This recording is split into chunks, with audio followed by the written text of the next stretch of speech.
Member for Denison. Speaker, this year marks the 75th anniversary of Operation Chastise, better known as the Dam Busters.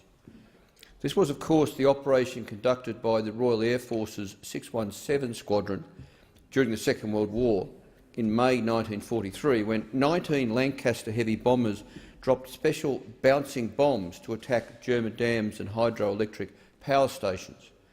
Each cylindrical spinning bomb weighed more than 4 tonnes and was designed to bounce across the surface of the water, not entirely unlike a child skipping a stone, which allowed them to bounce over any protective barriers and detonate at exactly the right point against the dam wall.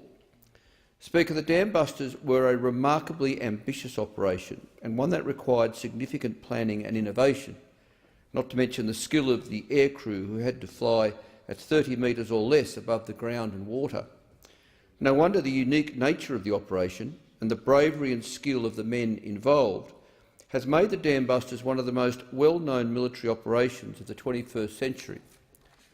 Speaker, there were 13 Australian crewmen among the Dam Busters, and one of the pilots was Pilot Officer Leslie Gordon-Knight, better known as Les.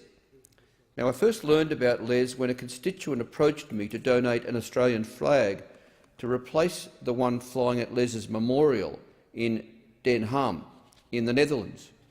Since then, I've been amazed to learn about Les's life and his involvement in a number of operations during World War II, including the Dam Busters, and I think it's important to tell his story here tonight in the Australian Parliament. Speaker, Les was born in Camberwell in Melbourne in 1921. He took his first flying lesson in Tasmania in May 1941, and by March 1943 had flown 26 operational missions. Ultimately, he was hand-picked to join the Dam Busters and commanded N for Nancy, which was to target the Ada Dam along with 2 other aircraft. Les's bomb blew a 230-foot hole in the dam wall, and he was awarded the Distinguished Service Order for his role in the mission. Speaker, 617 Squadron went on to do other things, and 4 months later, Les took part in Operation Garlic, an attack on the Dortmund Ems Canal.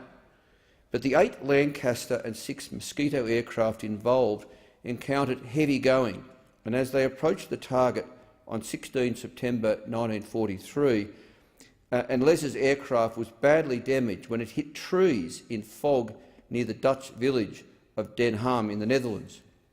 Les heroically allowed his crew to bail out before steering his plane away from the built-up area to crash in a field. Not only did he save his crew, but his quick thinking also saved the lives of many Den Ham villagers. Regrettably, Les died in the crash, aged just 22, and is buried in the Den Ham cemetery.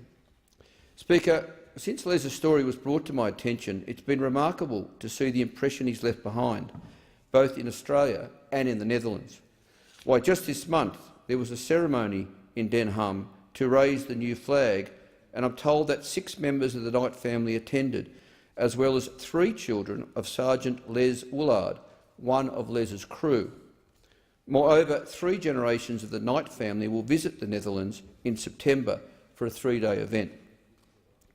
Speaker, the Australian flag flies at the monument to Les, which was erected in 2002 and is well looked after by 85-year-old Lucas Campos. Lucas heard Les's plane fly overhead in 1943 when he was just a boy, and he saw the wreckage of Les's plane on that fateful day. Les still walks to the monument every day to make sure it's in good condition. Speaker, all of this resonates in me deeply because my own father, Malcolm Wilkie, was a tail gunner on Lancaster bombers during World War II, and he completed an astonishing 32 operational missions over occupied Europe. There are no words to adequately describe what he and his Royal Australian Air Force colleagues in the European theatre saw, suffered and indeed achieved. A great many died. Speaker, in closing, I acknowledge all of those who have worked hard to remember Les, especially Denise Gies from my electorate and Melvin Chambers, who is in Den Ham and working tirelessly to mark the 75th anniversary of Les's sacrifice. As we commemorate the 75th anniversary of the Dam Busters, it's important to remember people like Les, whose bravery has left a lasting impression on people in Australia and in the Netherlands. Thank you, Speaker.